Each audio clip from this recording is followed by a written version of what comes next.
सबैला बाजार म्यूजिक नेपाल ससुरा सोनो हीरा एले तोरा घर में घुसबौगे गे जान तोरा घर में घुसबौगे गे जान तोरा भैया के बिछावना पर पटकबौ हमरा जान तोरा ओठलिया के चुसबौगे गे जान तोरा भैया के बिछावना पर पटकबौ हमरा जान तोरा ओठलिया के चुसबौगे ससुरा सोनो हीरा एले तोरा घर में घुसबौगे गे जान तोरा घर में घुसबौगे गे जान तोरा भैया के बिछावना पर पटकबौ हमरा जान तोरा ओठलिया के चुसबौगे गे जान तोरा भैया के बिछावना पर पटकबौ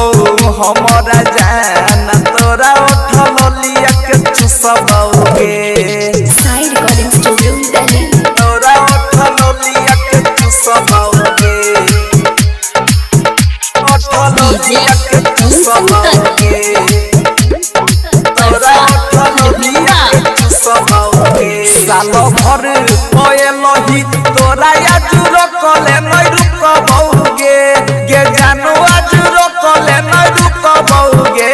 करे जा तोरा भैया के बिछावना पर पटकबौ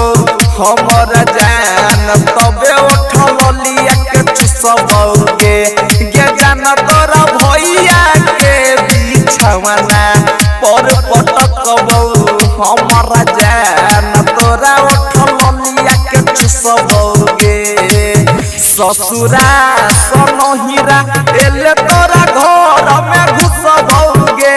गे जान तोरा घर में घुसबौगे गे जान तोरा भैया के बिछावना पर पटकबौ हमरा जान तोरा ओठलिया के चुसबौगे गे जान तोरा भैया के बिछावना पर पटकबौ हमरा सोना तोरा ओठलिया के चुसबौगे साइड रिकॉर्डिंग स्टूडियो दिल्ली तोरा ओठलिया के चुसबौगे ओठलिया के चुसबौगे तोरा ओठलिया के चुसबौगे राइटर निखिल राजन सोहनी से पूछबौगे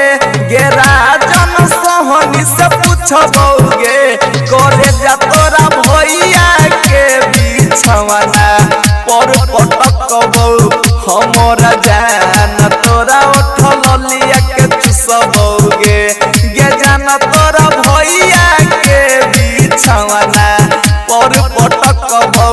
हमरा सोना तोरा ओठलिया के चुसबौगे ससुरा सोनो हीरा एले तोरा घर में घुसबौगे गे जान तोरा घर में घुसबौगे गे जान तोरा भैया के बिछावना पर पटकबौ हमरा जान तोरा ओठलिया के चुसबौगे